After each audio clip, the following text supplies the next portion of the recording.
Sejam muito bem-vindos a mais um episódio do Universo Corredor. Aqui quem fala com vocês é o Felipe Fagundes e hoje, gente, para você que está acompanhando o Universo Corredor, tem um cara muito especial para fazer um bate-papo aqui. E assim, ele sabe pouco de corrida, poucos anos de experiência, tá? Então vocês vocês já conhecem esse cara que assim, dispensa comentários, vou deixar que ele se apresente. Ele só é nada mais do que um dos maiores, vamos dizer que canais de YouTube hoje do Brasil. Fala aí, Sérgio Rocha. Fala aí pelo Corrida no Ar. Ei, pessoal, muito obrigado aí pelo convite. É um prazer estar aqui conversando com a gauchada. Show de bola. A nossa mesa clássica aqui, que está aqui presente. E assim, o primeiro deles, que está pela minha tela aqui, cara, ele não compra tênis sem antes olhar um review do Sérgio Rocha. Ele diz, cara, se eu comprar um tênis sem olhar antes no review do Sérgio Rocha, não dá certo o tênis. Fala aí, Juliana.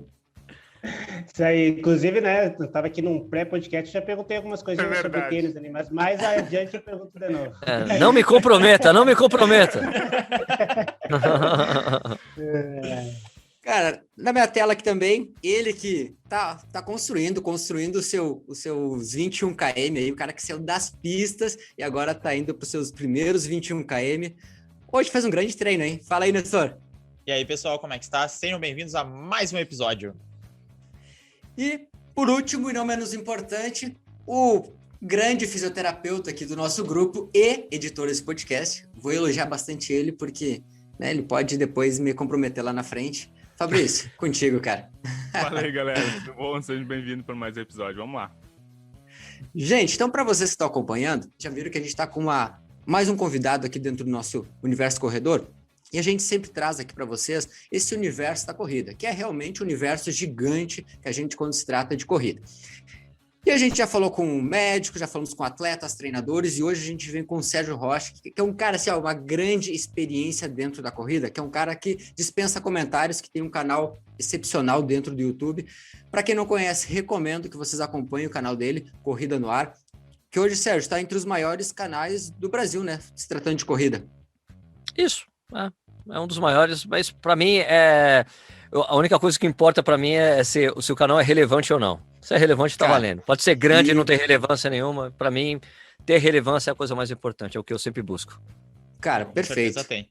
E com certeza tem, exato.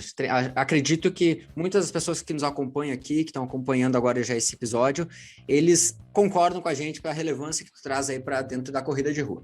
Mas, sem muita enrolação, a gente vai partir para dentro do nosso conteúdo aqui, dentro dos aspectos que a gente quer trazer dentro do podcast. E o primeiro e não menos importante, cara, quem é o Sérgio Rocha? Vamos entender e conhecer um pouquinho mais quem é esse cara aí que começou na corrida quando, o que a corrida é para ti, enfim, traz aí um pouquinho de quem é o Sérgio Rocha. Bom, tudo começou quando minha mãe conheceu meu pai. E daí? Imagina. Em 1965, por isso meus pais se conheceram. Bom, mais ou menos isso. Bom, cara, eu não tenho muito passado esportivo, assim. Eu fazia aquelas coisas de jogar bola na rua quando era moleque, criança e tal. Comecei a andar de skate depois, fui skatista durante muito tempo. E o problema de você, o skate nunca sai de você. Uma vez skatista, sempre skatista pro resto da vida. Eu tenho um carrinho até hoje aqui, né? Eu ainda gosto muito de tênis, de roupa de skate. Quando eu tô no Instagram, eu acompanho no Instagram vários perfis de skate. Eu fico horas assim olhando os caras, que eu acho foda. Mas a corrida entrou na minha vida quando eu tinha ali uns 28, 29 anos, porque eu tenho uma família da minha mãe, tem uma herança genética complicada, né? Minha avó materna faleceu quando minha mãe tinha 2 anos. E daí toda a família, parte da família da minha mãe tem problemas cardiovasculares, alguma coisa ali. O cara é sedentário, se fudeu. Acontece alguma coisa. Então tem um tio safenado, tem um tio já teve infarto, tio que teve derrame. A família do meu pai, da minha mãe é bem complicada. Então eu sabia que eu tinha metade, eu tinha 50% disso, eu tinha que cuidar disso de alguma maneira, né? Daí decidi começar a correr. E quando eu comecei, foi aquela história de corre 1 minuto, anda 1 minuto, corre 1 minuto, anda 1 minuto. E depois, 22 anos depois, nunca mais consegui parar de correr. É uma coisa meio complicada, assim, né? Eu trabalho com corrida desde 2006. especificamente com corrida, porque eu fui trabalhar na revista Contra Relógio, né? Daí fui juntar duas paixões, né, que eu tinha, que era o meu trabalho, trabalhar com revista, parte de jornalismo e o meu hobby. E saí da revista Não, na revista eu fiz um podcast que foi, parece que, se eu não me engano, foi o primeiro podcast de corrida que teve no Brasil, que era o Contra Relógio no Ar. A gente teve esse podcast por uns 2 anos e, tipo, eu tinha... Até hoje os números são fodas, cara. Você imagina que a gente tinha uma média de 8 mil pessoas escutando por semana o podcast. Na época que poucas pessoas sabiam que era um podcast. Então, a gente é um número que seria foda até hoje, né? Seria excelente, Sim. né? O dono da revista... Opa, pode falar. Não, e a Contra-Relógio, cara, uma referência aí de revista Total. aí a gente tá falando, né? Total. Daí o dono da revista pediu pra gente parar de fazer o podcast. Ele achava que tava tirando o público da revista. Na verdade, o que tava tirando o público da revista é que as pessoas estavam lendo menos. Revista, né? Mas aí ter parado com o podcast foi o que... Daí eu fui pro YouTube, mas eu sempre digo isso, que eu não tinha planejamento nenhum, não sabia o que eu estava fazendo. Vou lá, de repente tem um dinheiro, porque um dos problemas do podcast que tinha, ainda tem hoje está melhor resolvido, né? Como é que você vai ganhar grana com podcast? Como é que você vai monetizar isso? Hoje é mais fácil, que dá para você fazer esses clubes, né? Tipo, financiamento coletivo mensal, você consegue sustentar um negócio, né? Se você faz um negócio bom, né? Uhum. Na época não tinha esse tipo, não tinha isso. Não tinha nem como fazer, não tinha nem se pensado nisso ainda. Então eu falava, não, de repente no YouTube tem um dinheiro lá do próprio YouTube, tem um, sei lá. E eu fui meio sem saber o que fazer ali. Eu tinha uma câmera que a gente tinha comprado na época da Contra-Relógio mesmo, que eu comecei a usar, daí eu comecei a estudar um pouco mais a plataforma. Minha mãe faleceu logo depois. Minha irmã comprou a parte do apartamento da minha mãe, minha irmã comprou. E com a grana, eu falei, porra, beleza, investi em equipamento, comprei várias coisas e comecei a melhorar a coisa da produção do canal. Fui encontrando um caminho ali, né? Sim. Fui encontrando um caminho que acabou dando certo. Foi bom, né? Hoje em dia, e é legal saber que tem muita gente que entrou no YouTube porque acabou vendo o que eu estava fazendo. Né? E daí você acaba trazendo mais gente pro YouTube. Quanto mais gente produzindo conteúdo de corrida, melhor para todo mundo que produz conteúdo, né? Não tem concorrência. Quanto mais gente vai fazendo coisa, melhor. Então, eu fui assistindo essa coisa do canal crescendo, né? Tentando cada vez achar o que era o melhor tipo de conteúdo. Tem uma coisa interessante no YouTube que não é uma TV. Então, não tem problema você errar. Você fez um conteúdo que não deu certo, beleza, você deixa pra lá e vai embora. Na TV é um desastre quando não dá errado, porque os caras investem grana, piloto, tem tudo muito caro, né? Como a parte legal do YouTube é que você fazer tudo você mesmo, que é o meu caso, eu faço tudo sozinho. Você tem direito de errar o quanto você quiser e acertar conforme você vai vendo como é que tá indo a coisa, né? Das pessoas assistindo, os comentários e tudo mais, né? Da corrida, como eu te falei, comecei a correr em 98. Não, desculpa, é isso. Eu comecei a correr em 97, 98. Nunca mais parei. Tem uma curtição, eu gosto pra cacete de correr. Esse ano, como eu comecei a correr, fiz um desafio pessoal de correr todos os dias, eu vi que, cara, eu gosto mesmo de fazer isso, é impressionante. Mesmo depois de todo esse tempo, é uma coisa que não vai embora, é impressionante. Duas questões. Quando que foi que tu entrou no YouTube mesmo, que tu publicou teu primeiro vídeo, tu lembra? 2013, abril de 2013. 2013, não era nada comparado ao que é hoje o YouTube, assim, era... Não, o YouTube era... Foi desbravando com o facão, abrindo o mato. E a segunda, por que tu escolheu a corrida? Porque era mais acessível, mais fácil, porque tu falou que era para cuidar da saúde primeiramente, né? E essa escolha da corrida foi porque era mais fácil, tipo, é só sair na rua ali e correr, ou porque não foi para uma musculação ou outro esporte, assim? Eu nunca me atraiu muito musculação, cara. Apesar de eu fazer esse processo de começar a correr, eu fiz aquelas várias tentativas de você vai na academia, fica um mês, vai embora. Vai para outra academia, um mês, vai embora. E não pegava, né? A corrida foi um negócio que pegou, assim, porque eu chegava nessa academia, que ficava perto de onde eu morava na época, na zona sul de São Paulo. E daí eu chegava lá e ia fazer aquele aquecimento na bicicleta. E essa era uma academia que tinha a parte de aeróbico em cima. Daí você descia, tinha musculação. Então você chegava, aquecia, descia. Daí quando eu ia aquecer, sempre tinha um cara correndo na esteira. Eu achava, cara, que legal esse negócio. Eu chegava pra cara, como é que você começou a ir a correr? Eu andava 1 minuto, corria 1 minuto, andava 1 minuto. E daí até que eu consegui correr meia hora. Daí eu, cara, fui fazer a mesma coisa, né? E daí na época eu tinha lá 29 anos, 21. Então, foi rápido essa coisa, entendeu? Na esteira, né? Depois, quando eu fui pra rua, que eu vi que era completamente diferente, né? Mas aí nunca mais parei, cara. Muito legal. Isso eu comecei a ler bastante coisa sobre corrida, o que tinha na época. E depois eu fui. Só um pouco mais pra frente, eu comecei a. Entrei em assessoria, porque, não, vou correr. Foi quando meu primeiro filho nasceu, meu filho mais velho, que tem 17 anos. Quando ele nasceu, falei, quer saber uma coisa? Vou levar mais a sério essa coisa da corrida, vou entrar com treinamento e fazer uma meia maratona e fazer todo o resto das coisas. Bacana, Sérgio. Eu acho que isso mostra, assim, que, cara, no início, realmente, as pessoas, quando elas estão querendo começar, e é uma das coisas que a gente sempre trata aqui, Sérgio, as pessoas, elas ficam em dúvida, como começar? Será que eu posso? Será que eu devo? Será que isso? Será que aquilo? Vamos cortar um pouco do será e vamos começar, né? Vamos parar um pouco de achar problemas e começar quanto antes. Eu acho problemático, cara, uma coisa muito... Desculpa te interromper. Acho que um dos problemas que tem quando você vê matéria sobre como começar a correr na imprensa em geral, é que os caras vão lá e conversam com treinadores, não sei o que lá, daí quando você lê a matéria, cara, eu não vou começar a correr. Sim. Porque eu tenho que fazer um exame ergométrico, tenho que pedir autorização pro médico, tenho que comprar um tênis especializado, tenho que ver qual é o meu tipo de pisada, tenho que ver... Falei, cara, vai correr na volta do seu quarteirão, vê se você vai gostar de correr, porque ninguém é obrigado a gostar de correr.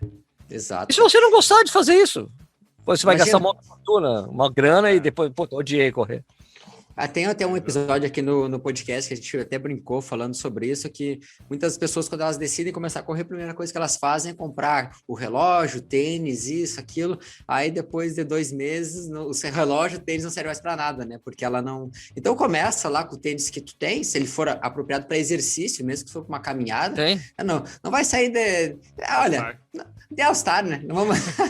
já vi cara correndo com aquelas chuteiras de society, cara. Pô, vai lá, vai embora. The Crocs, né? Teve recentemente. The Crocs, isso. Descalço. Dá pra correr descalço, pô. Sandália. Enfim, mas começa. O Sérgio falou 2 pontos ali que assim, é batata. Ele falou ali a primeira. Que no YouTube, quando tu vai começar no YouTube, ele simplesmente começou. Ele só foi fazendo e foi achando e foi se alinhando. E na corrida também. Ele chegou e perguntou pro cara, como é que começa? Começa assim, mas foi experimentando, então tem essas 2 coisas juntas, tu vai começando e vai experimentando e vai gostando, tipo assim, ninguém já começa lá no melhor, né? Tipo, todo mundo começou devagarinho e vai aprimorando, tanto a corrida quanto a questão do YouTube. E a pergunta que eu tenho que fazer pro Sérgio, assim, como que tu acha que tu motiva mais as pessoas? A serem mais youtubers ou a serem mais corredores? Não faço a menor ideia. Eu fiquei perguntando também agora. Eu não faço a menor ideia, cara, porque assim, eu não... eu acho que a única coisa que eu escrevi de motivação até hoje, séria, que é de motivação, foi do meu último vídeo que eu fiz, eu decidi correr todo dia. Entendeu? Porque... Não é muito, nunca foi muito a minha característica de tentar motivar as pessoas. As pessoas falam, você me motiva muito. Pô, que bom, porque não é uma coisa que não faz parte da minha característica, assim, até como jornalista, assim, eu não consigo fazer. Tem tipo de coisa que eu não consigo fazer, que os outros canais fazem com muita facilidade, eu não consigo. Eu tenho alguns entraves de direcionamento do que eu acho correto fazer as coisas, de como é o direcionamento do que eu faço, que é muito claro para mim. Então eu não consigo fazer algumas coisas. Coisa de motivação é uma delas. Só que desse último vídeo, é que eu assisti aquilo e falei, porra, caralho, como isso faz sentido? Né? A primeira vez que eu não vi o Schwarzenegger falando isso, eu nunca tive plano B na minha vida, tudo foi plano A, é porque aquilo que eu peguei já de uma palestra dele. Mas eu vi ele falando isso. Eu, quando comecei a fazer fisiculturismo, eu queria ser o melhor do mundo. Eu não tinha um plano B. Quando eu comecei a estudar atuação, ele foi para os Estados Unidos, o cara trabalhava na construção civil, estudava atuação à noite. Eu não tinha plano B, eu só malhava. Quando eu quis virar governador, eu comecei a estudar, eu não tinha plano B. Se eu perdesse, beleza, mas eu vou tentar. Então, para mim, isso foi muito interessante. Eu estou levando isso para outros aspectos da minha vida, assim, parar de pensar. E pior que essa coisa de plano B, plano C, é uma coisa que está muito inserida na corrida. Os próprios treinadores falam isso quando você vai para uma prova. Não, olha, plano A é esse. Agora você não deixa assim, pensa no plano B, no plano C, assim, né? Tá muito inserido. Então, eu nunca tive isso na minha cabeça também em prova. Se eu quebrei, quebrou, fudeu, acabou, já era, entendeu? Pra mim, eu sou muito assim, quebrou, fudeu, foda-se. Eu não fico fazendo contra. Então, ou é o A ou não é, entendeu? Então, pra mim, foi interessante. E foi a única coisa que eu coloquei. Daí eu achei legal que algumas pessoas... Porra, que legal esse texto, mas é que foi muito significativo pra mim mesmo, entendeu? Então, eu não sei se eu incentivo as pessoas a fazer o YouTube ou se eu incentivo mais as correr. Eu acho que acaba acontecendo as duas coisas, mas nunca foi uma intenção minha, entendeu? Mas o fato de eu ter bastante interação com os outros canais, de quem tá começando, e que, Sérgio, eu comecei, eu olho lá o canal, cara, tenta melhorar isso, melhorar aquilo, tá? Eu sempre tento ajudar no que eu posso, entendeu? Porque...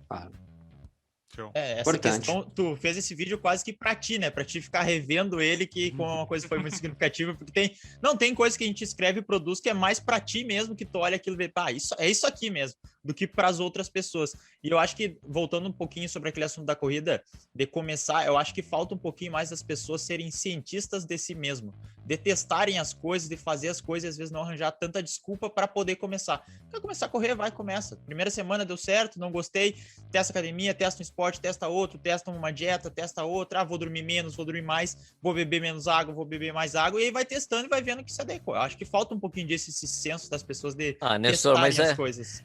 Cara, você tem razão, Anderson, mas você sabe que tem gente que precisa de orientação.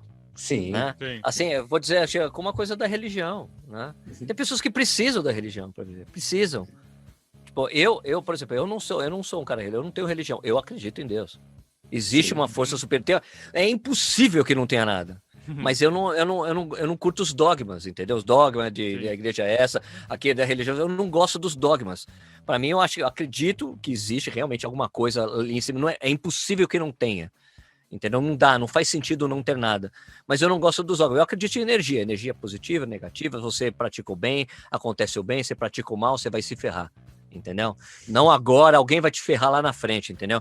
Mas tem pessoas que precisam dessa orientação, assim como tem gente que precisa eu tenho certeza, eu já falei isso várias vezes, tenho certeza que eu conseguiria sentar e fazer um treino para mim, para maratona, fácil. Eu já li muito sobre treinamento, já li um monte de livro, mas eu sou preguiçoso pra cacete, eu prefiro que um treinador monte isso pra mim. Mas eu sou aluno chato também, que eu fico lá, mas eu não quero fazer isso, eu vou fazer aquilo, tal.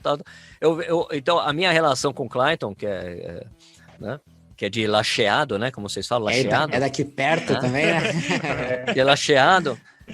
Minha relação com ele é excelente, porque eu falei, Clayton, eu vou correr todos os dias. Ele, beleza. Então, ele me passa os 3 treinos que eu tenho que fazer, que é o de ritmo, o tiro e o tamanho do longo, e os ritmos que eu tenho que fazer. Pronto, o resto das minhas rodagens sempre com baixo impacto, entendeu? A cardiovascular, sempre com frequência baixa. Né? E é uma conversa que eu tenho com ele, para mim, é a melhor situação possível, entendeu? Para mim, como um cara que gosta de treinamento e gosta de ler sobre treinamento, para mim, porra, beleza. Porque às vezes os outros treinadores que eu tinha que fazer coisa escondido. Fazer escondido. E assim, a relação tem que ser clara para mim. E sobre esse ponto, como a gente está entrando aqui sobre a questão de começar, de realizar, mas ter a orientação, né, Sérgio? Acho que vai bem de encontro ao perfil da pessoa, né? Tem pessoas que realmente, como tu disse, cara, teria o conhecimento para fazer isso, mas sou preguiçoso para fazer isso, por exemplo, para elaborar e montar. E claro, o profissional ele tem essa capacidade desse discernimento, às vezes, de olha, Sérgio, precisa segurar um pouquinho ali, Sérgio, precisa apertar ali, precisa aqui. Então, às vezes, essa orientação, esse feedback é fundamental. A mesma coisa, por exemplo, nós temos aqui o físico, o Fabrício. Cara, às vezes, Fabrício, cara, tá assim, e Fabrício, cara, faz isso, faz aquilo. Então, essa orientação... É muito importante do profissional, não podemos descartar isso aí.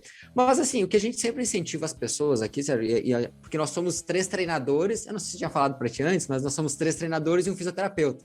Então, tem essa coisa aqui do treinador, do fisioterapeuta e tal, mas aquela coisa de incentivar as pessoas a começar. O quanto é importante que elas dêem esse pontapé inicial, porque muitas vezes ela vai deixando para amanhã, quando vira o ano, ela faz aquela promessa do 2021... Aí ela fez a promessa vai indo, aí ela deixa, mas na segunda-feira. Aí passa 1, 2, 10 segunda-feira e não começou ainda. Cara, então vamos começar logo, vamos dar esse pontapé inicial que vai ser importante para a sua saúde. E é isso que a gente defende, o quanto a corrida ela é importante para diversos aspectos, seja de saúde física, mental, enfim, né? A gente tem diversos benefícios. Principalmente nessa fase que a gente está vivendo. Principalmente. Precisa muito, né, cara? Se não tivesse correndo, pô... Tava louco também. Mas já falando em promessas de começo de ano e planos, Sérgio, tu tem o plano aí de decorrer, a gente já tocou no assunto, mas não falamos diretamente, de decorrer os 365 dias do ano. Fala mais para nós, para quem está nos escutando, um pouquinho mais sobre isso, de onde é que veio, por quê, como é que tá sendo. A gente deu umas pinceladas, mas agora para bater o martelo. Tá, o ano passado, no final do ano passado, em dezembro, a gente fez um desafio com o Strava, né? O Strava tem aqueles desafios e tal. Daí a gente fez um desafio de 200 quilômetros, né? E foi legal quando a gente fez esse desafio, porque eu me senti obrigado a correr para fazer os 200 quilômetros e tal, né? Falei, porra, que legal isso. Daí quando foi chegando no final do ano, falei, quer saber uma coisa? Como a gente não sabe como é que vai estar a questão de prova, ter prova, não ter prova, vou fazer o seguinte, vou correr todo dia. E eu tive um treinador que eu treinei com ele durante 6 anos, o Vanderlei de Oliveira, que ele chegava todo final de ano, ele chegava para mim, para com essas desculpas que você dá, Sérgio. Começa a correr todo dia como eu. Ele corre todo dia há 40 anos, né, o Vanderlei. E ele falou, para com essas desculpas, faz que nem eu, começa a correr todo dia. Faz todo dia. E ele falava isso, eu falava, você tá louco, eu nunca vou fazer isso. Você tá louco, você nunca vai fazer. Então, eu falei, quer saber, eu vou fazer. Aí decidi que ia fazer. E hoje é o 133º, é isso? Deixa eu ver aqui no meu Strava. Isso, exatamente. Não, 133 dias já seguidos. Aí, ó. Os primeiros 15 dias. Depois do 15º dia, eu mandei uma mensagem para ele. Agora eu entendi o que você falava para mim. Essa coisa de correr todo dia. Agora eu entendi. E eu quero pedir desculpa para você por nunca ter feito. Agora eu entendo totalmente. Né? Porque acabaram o que... Eu faço de vez em quando, eu faço lá no Instagram uma coisa de ficar respondendo, né? Pergunte o que você quiser que eu respondo se eu puder, né? E teve uma vez que o cara perguntou, Sérgio, qual foi o seu maior aprendizado com essa coisa de correr todo dia? Eu falei, aprendi a não ter mais desculpa para não correr. Porque não tem, cara. Quando você coloca uma obrigação de fazer um negócio diário, acaba, você não tem como. A sua cabeça vira uma chave na sua cabeça que você não encontra mais uma coisa para você não fazer aquilo. E porque não é um desafio que eu tô fazendo para provar para os outros que é possível correr todos os dias. É uma coisa que eu fiz para mim. Claro. E para mim tá sendo muito legal, porque teve um dia que eu fui correr 9 horas da noite aqui no meu bairro, em volta de casa aqui. Outro domingo, 10 horas da noite, saí para correr e falei, não, preciso correr hoje. Não é que assim, eu precisava mostrar para todo mundo, não é uma questão de um compromisso moral que eu tenha com as pessoas. Olha, estou aqui entregando, vejam, você é capaz de fazer isso. Eu não faço isso. Eu só cara, ó, tô correndo todo dia. Quer ver? Vai lá no Strava, você vai ver meus treinos todo dia. Às vezes é de manhã, às vezes é à noite. Então, para mim, tá sendo sensacional. Agora já passei de 4 meses. Então, eu voltei a ter uma consistência no treinamento que eu não tinha há muito tempo. Que foi uma coisa que o canal, na verdade, me atrapalhou. Quando você... foi o Nestor que me perguntou qual foi o mês que eu comecei, né? O YouTube, foi você, né, Nestor? Foi eu. Foi. O dia do primeiro vídeo do Corrida no Ar foi o dia que eu fiz o meu recorde pessoal na meia. Foi o primeiro vídeo, falei, em breve, Corrida no Ar, aguarde. Foi antes da largada da prova que eu dei o meu recorde pessoal e minha maratona, que eu fiz 1:32. Depois desse 1:32, eu nunca mais tinha feito um tempo legal de meia. Eu tinha feito, no ano anterior, eu tinha feito 3:28 na maratona, daí eu fiz 41 nos 10, 1:32 na meia. Eu falei, porra, agora vai, né? Vai sair 3:15 na maratona, em tempo de correlação de tempo. Eu falei, pô, agora foi, né? Agora virou a chave e vou embora. Daí, só que, quando a questão do YouTube, quando eu comecei com o YouTube, eu tinha o YouTube que eu estava trabalhando na revista Contra Relógio. E daí depois virou só o YouTube, daí virou o meu negócio, né? Que é o meu business, eu trabalho só com isso. Eu tenho o canal há 8 anos, são 7 anos vivendo só do canal, e é o meu negócio. Então daí às vezes tinha aquela coisa de eu preciso fazer um conteúdo, preciso fazer aquilo, e eu não conseguia me concentrar no treinamento. Às vezes e eu tive vários ups and downs assim de treinamento. O único tempo decente que eu posso falar de decente, não quero desmerecer ninguém, né, lógico, né, mas o último tempo que eu fiz legal foi 2019, quando eu fui lá, que eu comecei a fazer essa coisa que eu faço hoje, que é coisa de treinamento bem polarizado, né, muita intensidade, nos treinos muito intensos e as rodagens são muito leves. Tava fazendo isso quando eu tava treinando com o Marcos Paulo Reis, né, da MPR, e eu fiz o 1,37 na meia de Buenos Aires. Falei, porra, legal. E foi uma coisa que o Nish falou pra mim. Sérgio, você nunca mais tinha feito um tempo bacana em meia. Você notou isso? Esse tempo que você fez, você nunca mais tinha feito um tempo bom de uma prova, desde que você começou o canal. Eu falei, porra, é verdade.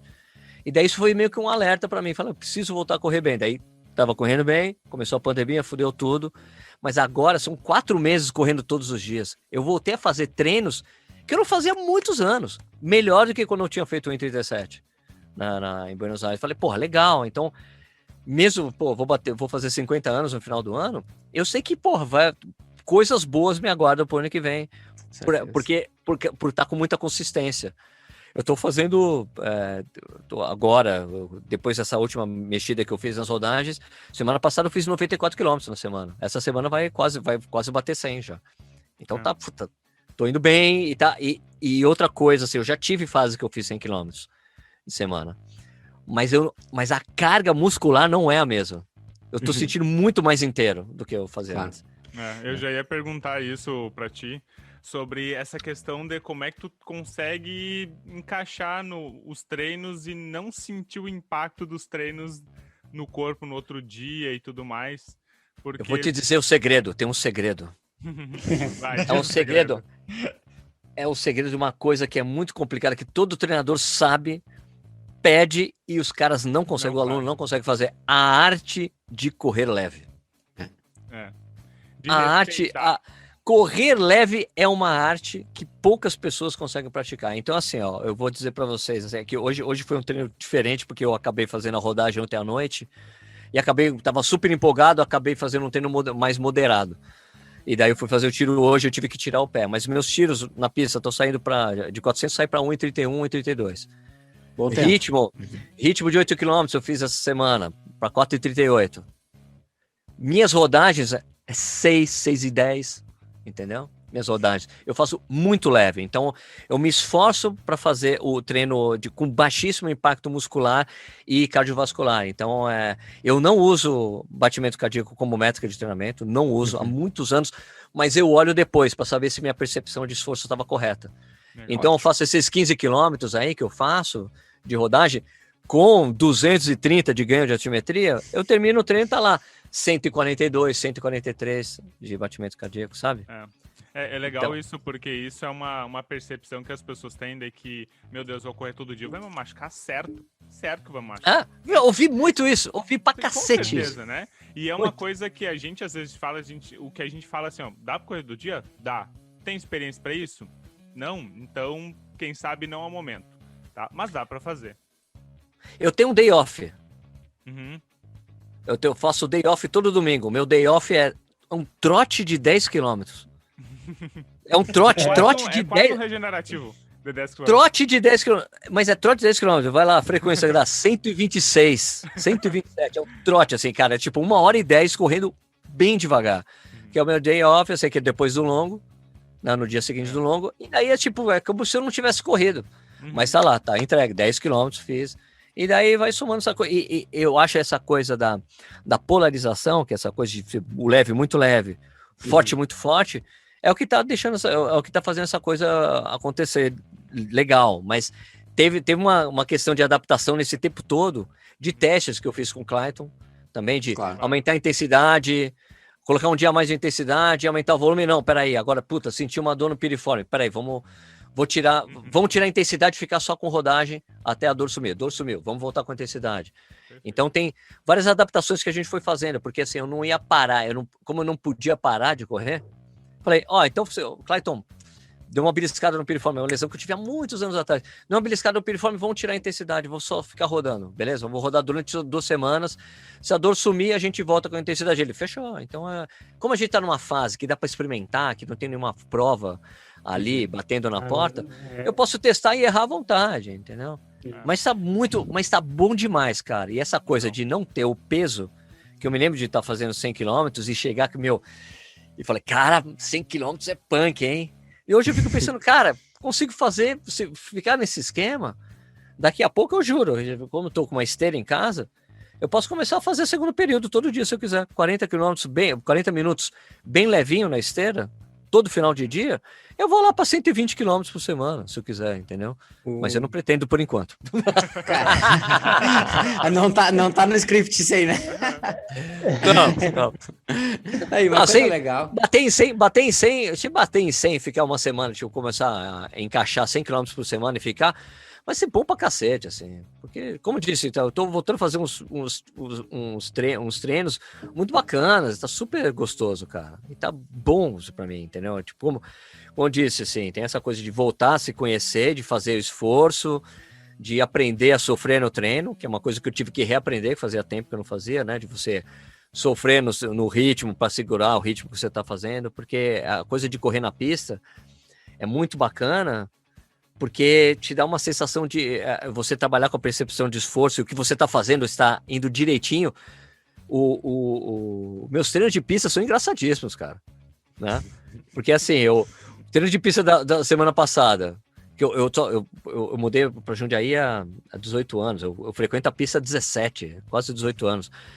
E você tem uma noção ali, cara, meu treino da semana passada, que era 12 de 400, era assim, 1,33, 1,32, 1,31, 1,31, 1,31, 1,32, 1,31, 1,31, 1,32, assim, cara, fica super certinho, sabe?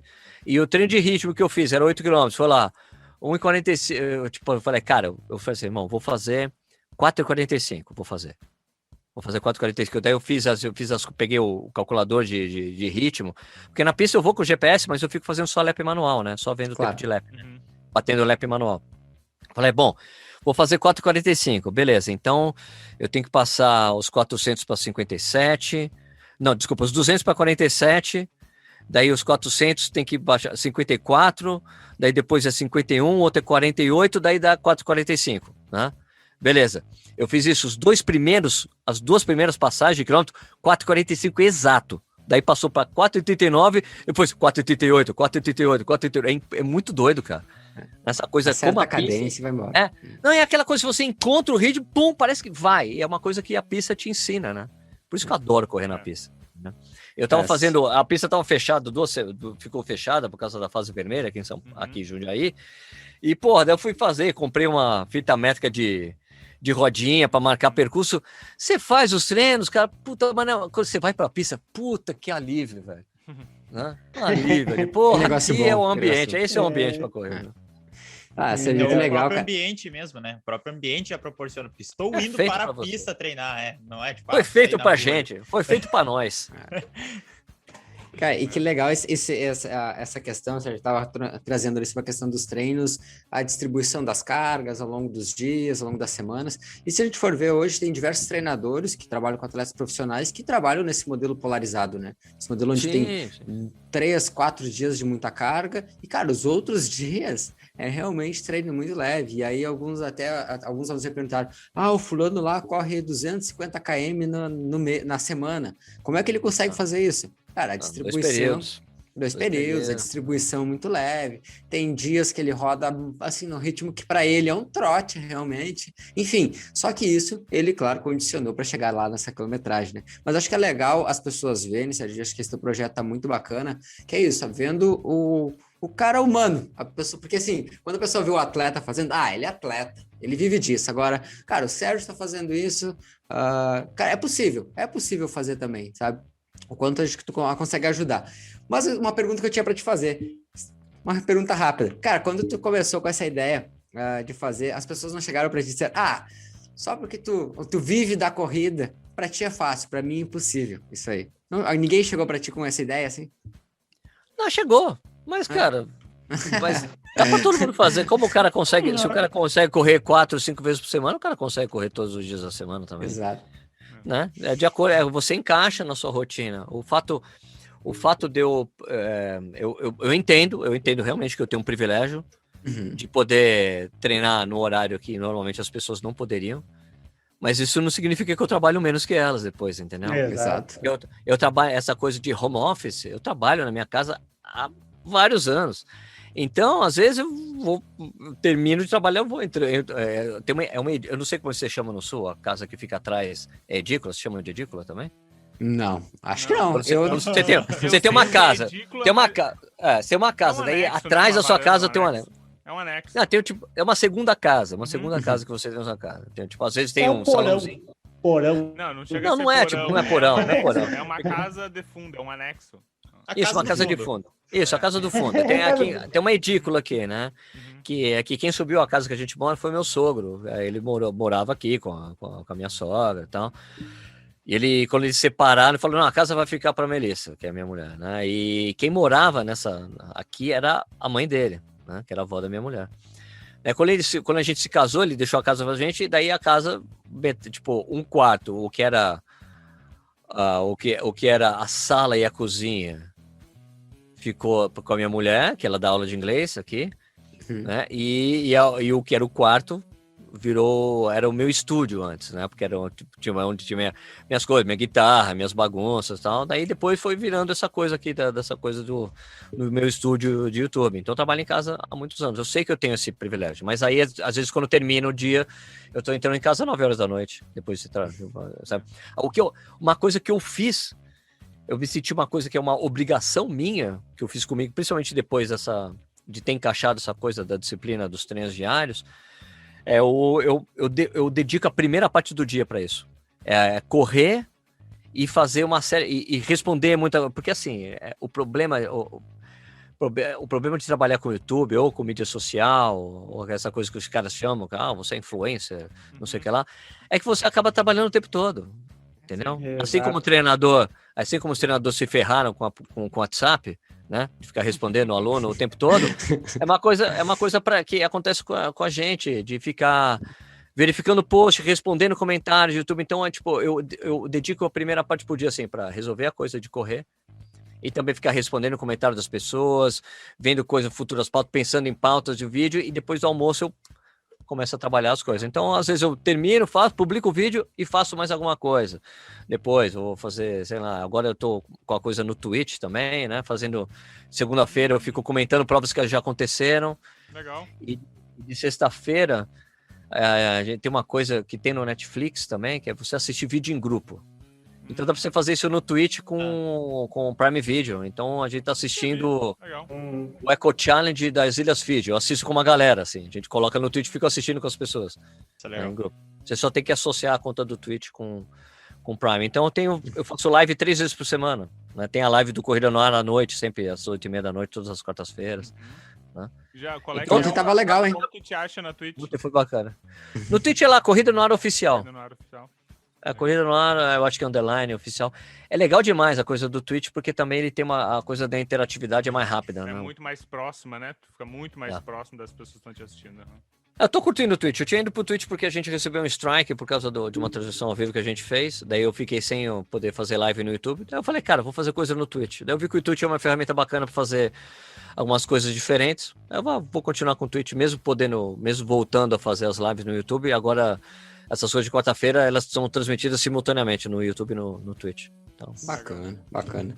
Sérgio, pra gente ir trazendo mais algumas coisas importantes, cara, eu separei algumas coisas pra gente ir guiando nossa conversa, a gente, né, não... Cara, porque assim, se deixar, a gente vai perguntando aqui. Eu falo sem parar também, viu? Eu gosto de falar também. Daqui a pouco fica um papo só de interesse nosso, assim, né, tipo... E aí a galera aí fica assim, um conteúdo bacana. Sérgio, a primeira coisa que eu tinha separado aqui, cara, pra te perguntar, era a próxima pauta, a questão do livro, cara. Tu escreveu um livro ali, que era 100 coisas que todo corredor deveria saber, né? Cara, como é que foi, assim, a ideia de escrever o livro, como é que surgiu toda essa questão? O livro foi o seguinte, eu tenho um amigo que é um consultor informal do canal e das coisas que eu faço, né? E daí eu tinha ligado para ele e falei, cara, eu fiz 200 camisetas do canal e vendi as 200. Né? E vendia as camisetas antes delas existirem ainda. Né? Antes das camisas existirem, eu já tinha vendido. Daí quando chegou, só enviei para as pessoas. E ele é jornalista também. Ele escreve um livro, Sérgio. Eu escrevi um livro. Escreve um livro. Mas eu vou lá, o que eu vou escrever sobre o que o livro? Ele, sei lá, escreve um livro. Se você vendeu 200 camisetas, livro vai ser muito mais legal, porque é uma coisa diferente, é diferente de uma camiseta. É um valor agregado muito diferente do que um livro. Eu falei, mas sei lá, mas eu vou falar sobre o quê? Sobre mim? Sobre eu? Eu não gosto de falar sobre mim. Eu não sei o que eu vou fazer. Ele, não sei lá, Sérgio, só te dei uma ideia, pensa aí. Né? Tá bom, um livro, nunca pensei em fazer um livro. Desliguei o telefone. Daí fiquei matutando. Liguei pra ele. Já sei o que eu vou fazer, cara. Ele, o quê? Vou fazer um livro chamado 50 Coisas que Todo Corredor Deveria Saber. Ele, porra, perfeito, ótimo. Eu falei, vou pegar as coisas de dica que eu já fiz, de texto que eu escrevi na época da revista, mais coisas que tem no canal, de dica, não sei o que lá, eu junto tudo, faço um combinado. Ele, porra, puta ideia, Sérgio, essa coisa é legal, de números, as pessoas gostam. Daí, boa ideia, manda bala. Eu falei, tá bom, vou fazer. Daí eu comecei a juntar. Eu falei, não vai dar pra ser 50. 50 é pouco. 50 é pouco. Daí cheguei nesse número de 100. E daí a ideia era de juntar em um lugar só várias coisas que eu já tinha falado, que tem no canal de alguma forma, mas compilado em um lugar só. E uma forma de eu eternizar essa coisa do aprendizado que eu tive, né? E de ter uma maneira de ter algum legado das coisas que eu já fiz, né? Então, eu gostei, curti essa coisa, sabe? De ter feito isso. Foi um processo muito legal para mim e solucionou uma problemática que eu tinha,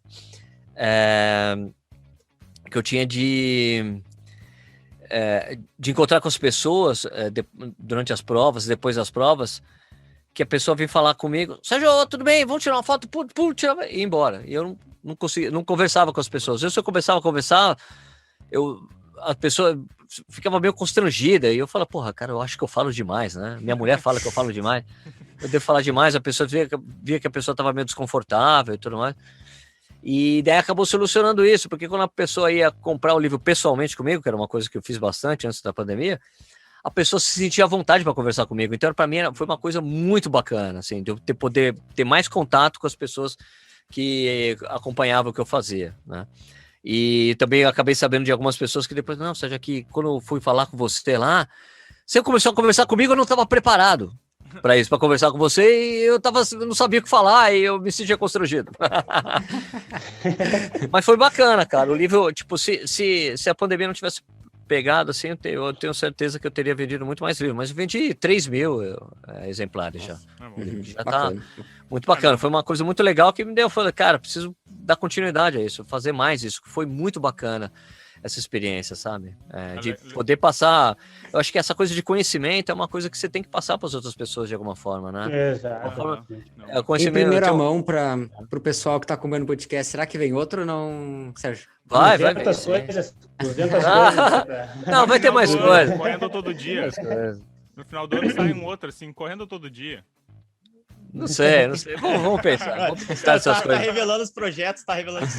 Mas eu tenho pensado, eu tenho várias coisas que eu penso, assim, de livro, mas eu acho que essa coisa essa coisa de ter conhecimento, de passar conhecimento para as pessoas, me lembro muito de um cara que foi um chefe meu, era um cara novo na época, que ele falava assim, conhecimento é como se fosse um barco, se ele afunda, um barco cheio de dinheiro, se ele afunda, acabou, então você tem que passar para as outras pessoas, né?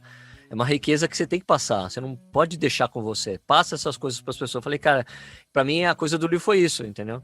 Eu tô passando, a coisa do canal para mim também é isso, passar minhas experiências das pessoas, passar as impressões que eu tenho de produtos para as pessoas, né? Que isso também entra no caráter da coisa como eu encaro os reviews que eu faço e da forma que eu faço.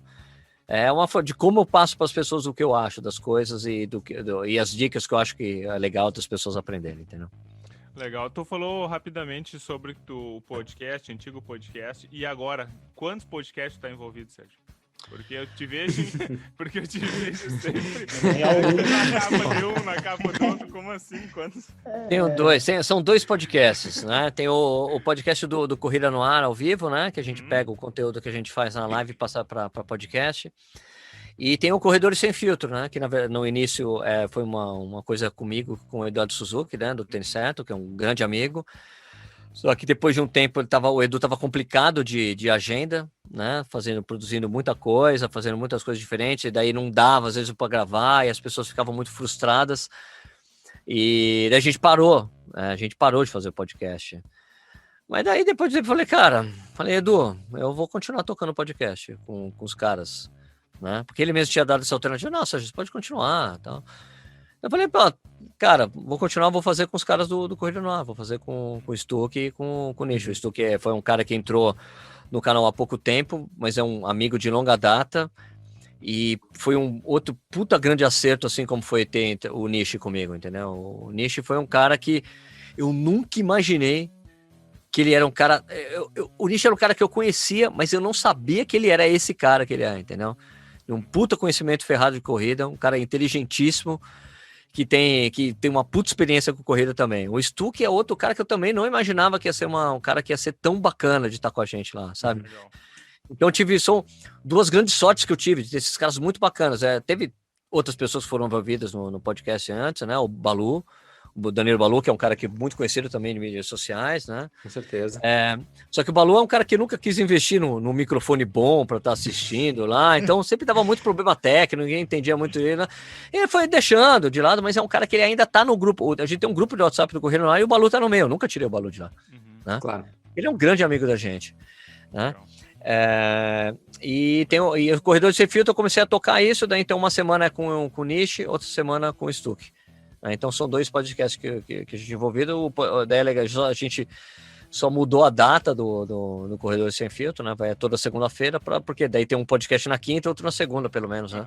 E são papos distintos, assim, né? Porque o Corrida no Ar sempre tem um convidado, né? É um papo meio solto, assim, sem roteiro, sempre com um convidado, e o Corrida no Ar...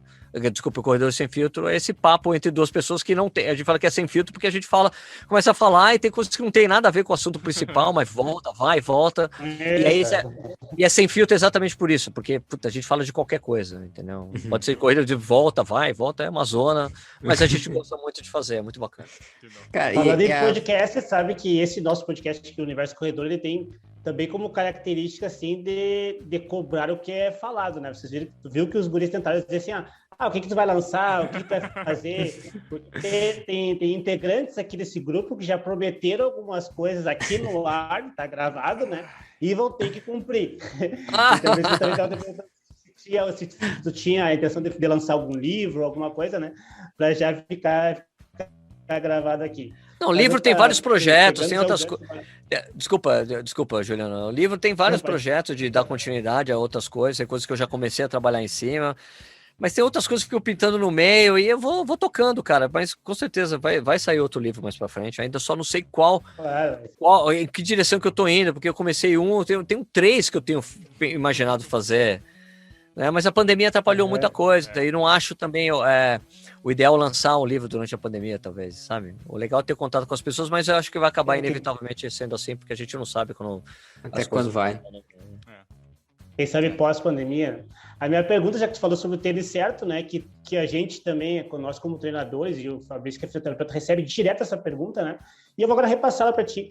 Qual é o melhor tênis para correr? Assim, não existe, né? A gente responde essa pergunta quase que todos os dias. Não existe porque primeiro tem um gosto pessoal, experiência de corrida, né? Mas eu tenho um conceito do que é o melhor tênis de corrida para mim. Exato. Né? Para mim, eu sei muito bem, é uma coisa que eu defendo. Eu gosto, para mim, tênis tem que ser leve. Para mim, tênis, na minha numeração, tem que ter menos de 250 gramas. Para mim, conceitualmente, para mim. Tem que ser leve, tem que ter flexibilidade, tem que ter uma série de fatores. Só que o problema é que depois os tênis com placa de carbono fuderam com a minha história do meu gosto pessoal. Porque são tênis que fazem uma puta diferença e não tem flexibilidade nenhuma, né? São tênis rígidos, só que, uma resposta fodida, que muda a experiência da corrida, mas são tênis que você usar para situações específicas, né? As pessoas tenho visto as pessoas gastarem esses tênis em treino, que não faz o menor sentido. É legal você fortalecer e fazer tênis com tênis normais, e daí no dia da prova você coloca aquele negócio turbinado que você vai voar, entendeu? Eu acho que sempre foi aquele turbinho. Até porque não é barato, né, meu? Sim. São tênis caros, né, pra você usar no dia a dia, né? Então... o tênis que saiu mais em conta aí só que aí foi a placa de nylon foi a Fila, né? Que lançou lá o Racer Silva lá. Foi o tênis, acho, mais em conta que surgiu, né, Sérgio? Ou teve algum outro? Sim, é um recessivo, mas o recessivo para mim tem um erro conceitual, né? Que é um tênis pesado, né? Você fazer um tênis com placa e pesado e com o nome Racer, eu falei uma contradição enorme. Eu falei no review, eu falei, cara, como é que você coloca o nome de Racer num tênis que pesa 300 gramas? 300 não faz o menor gramas. sentido. Não honra nem a tradição da FIA com tênis de competição. Né? E aí Mas é realmente um tênis muito responsivo, só que é um tênis pesado. Então, tipo, a Under Armour fez a mesma coisa, tem um tênis com placa que carbono, só que um tênis pesado. Então, não adianta, né? Não faz sentido. Exato. Esse review é muito importante para ver esses detalhes que tu falou ali da questão de peso. Às vezes o pessoal tem Ei, tu não compra tênis sem olhar os reviews do Sérgio, que eu sei, hein? Principalmente os que tem... Obrigado. de carbono ali, né? Eu fico comparando com outro ali para ver se vale mais a pena. Na hora que eu boto os dois ali, eu como da mesma maneira, né? Eu, como sou um pangaré, para mim não tem tanta diferença, mas que eu olho, né? Sérgio, a gente tem algumas coisas que a gente gosta de deixar gravado aqui, cara, que é realmente para a gente entender sobre o Sérgio, as metas dele. E a gente começou a falar ali no início, Sérgio, a questão tu falou, dos tempos que tu correu em meia, dos tempos de maratona. Cara, assim, o Sérgio corredor tem alguma meta ainda, assim, de tempo em meia maratona, em maratona? Quais são tuas próximas metas, assim? Lembre-se que isso tá gravado. Eu não tenho meta não, cara. Eu não tenho meta. Eu só quero o que eu quero, na verdade... Meta eu tenho, a meta de chegar super saudável e forte para uma prova, para as provas que eu pretendo fazer. Eu não tenho meta de tempo, não. Até porque eu tô sem, como a gente tá com pouca competição, eu tô sem noção nenhuma. Eu tô sem ritmo de competição, não dá nem para pensar em tempo, entendeu? Então eu não tenho meta, não. Eu só quero, o que eu quero mesmo é aproveitar o fato que eu consegui encaixar essa coisa, como eu disse para vocês, de correr todo dia com bastante consistência. Entendeu? Para conseguir chegar numa prova e bom, beleza. Eu sei que eu vou correr bem essa prova, porque eu tô bem treinado. É uma coisa que eu falo que sei que a coisa de motivação não funciona muito comigo, porque para mim, para eu estar motivado para correr bem uma prova, eu tenho que estar bem treinado. Se eu fiz treinamento nas coxas, eu não consigo correr bem se eu fiz treino na coxa. Não consigo. Minha cabeça mesmo me ferra. Tava sendo eu treino direito. Não vai dar certo. Eu tenho essa coisa, assim, tipo, eu sei que mentalmente eu poderia usar subterfúgio para conseguir extrair o melhor de mim, mas eu prefiro merecer o que tá acontecendo comigo, entendeu? Então, para mim, eu preciso estar bem treinado para conseguir performar bem na prova. Como eu falei, essa última prova que eu corri bem lá, que eu fiz em Buenos Aires, o Marcos Paulo tem um esquema que ele, no dia anterior da prova, ele manda para você uma planilha, e isso é impressionante nele, com passagem de cada quilômetro que você tem que fazer, baseado na altimetria da prova. É muito louco. Só que ele tinha colocado na prova, você vai fazer 1:42. Eu falei, nem fudendo que eu vou fazer 1:42, porque eu me conheço, e pelos tempos que eu tô fazendo em pista, dos treinos de pista, eu sei que vai sair abaixo de 1:40. Eu sei, né? Saiu 1:37 porque eu tava de Vaporfly. Então eu sei que se eu tivesse com tênis comum, teria dado 1:39. 1:39 alto. Eu sei que o 1:37 foi por causa do Vaporfly, entendeu? Que ele me ajudou. E eu sei que na prova eu larguei. Vocês já correram em Buenos Aires? Cara, seria esse ano. Eu só conheço a cidade. Mas vai depender se o outubro vai estar aberto. Maratona e meia de Buenos Aires, cara. A largada é MMA, cara. Argentino é MMA, mano. É assim, todo mundo sai forte, assim, todo mundo forte. Eu digo que é MMA, que você tem que ficar com o cotovelo duro. Porque fica o tempo todo o nego tentando passar pelo seu lado. Daí você tem que deixar o cotovelo duro que o cara não passa. Porque senão o cara te desconcentra, o cara te dá porrada. Você toma porrada do cara passando, assim. Então eu fico... E eu me lembro de estar nessa prova, que eu te falei, eu não vou fazer 1:42, vai se fuder que eu vou fazer. Eu não vou, né? Eu sei que vai dar pra sair, abaixo de 1:40, né? Daí eu passei assim, olhei placa de 1 km, olhei o relógio, 4:40, eu falei, vai sair. Já saiu, eu falei, já saiu. Né? Já saiu. Eu sei que eu falei, deu isso, eu falei, porra, beleza, e eu tô ótimo. Né? Eu olhei, 4:40, tô sobrando aqui, ótimo, já deu. Entendeu? Daí foi embora. Eu me lembro no meio da prova, tudo bem, era o GPS virando sozinho, pum, bati assim, olhava, 4:30, eu falei, Sérgio, há quanto tempo você não tá no meio de uma meia e tá virando 4:30? porra, Sérgio! E daí eu ficava fazendo as correções, né? Chegava na placa eu batia, né? Puta, tá bom, deu diferença de 3 segundos, 4 segundos. Eu falei, beleza, então, sabe, deu 4,35, 4,36 esse, mas eu falei, cara, que legal, né? Foi super bacana essa prova. E ela tem uma característica muito interessante, porque no dia anterior eu tinha almoçado tarde, fui almoçar umas 3 da tarde, num restaurante que estava perto do hotel que eu tinha, eu comi um galeto à Roquefort. Cara, sensacional, assim, cara. Eu fiquei assim, impressionado com aquele negócio. É bom pra caralho, assim, sabe? Eu vou anotar aqui, vou anotar pra me comer agora. Meu, os caras, vou dizer uma coisa, cara. Os caras são muito bons de churrasco ali, vocês sabem disso. Os caras são foda. Argentina e Uruguai, é muito boas carnes. Vai se fuder. Eu falei, pô, peguei, vai, porque eu preciso comer frango antes de prova. É uma tradição. Tem que ser proteína, tem que ser de frango pra mim. A Roquefort, tomei uma Quilmes junto, né? Aí, beleza. Fui pro quarto, fui pro hotel, fiquei editando um vídeo e tal. Falei, bom, chegou na hora de dormir, tava completamente sem fome, com aquele Roquefort e o frango ali ainda comigo, ali, super bem. Cara, eu não tô com fome, o que eu vou fazer? Tomei uma cerveja, peguei uma Heineken, tomei uma cerveja pra dormir bem. Dormi bem, foi no dia seguinte, corri bem pra cacete. Falei, tá vendo? É o dia, né? Então, assim, tá bom. Cara, e assim, a gente brinca dos tempos de prova, sério, mas aquilo que tu falou que é importante, cara.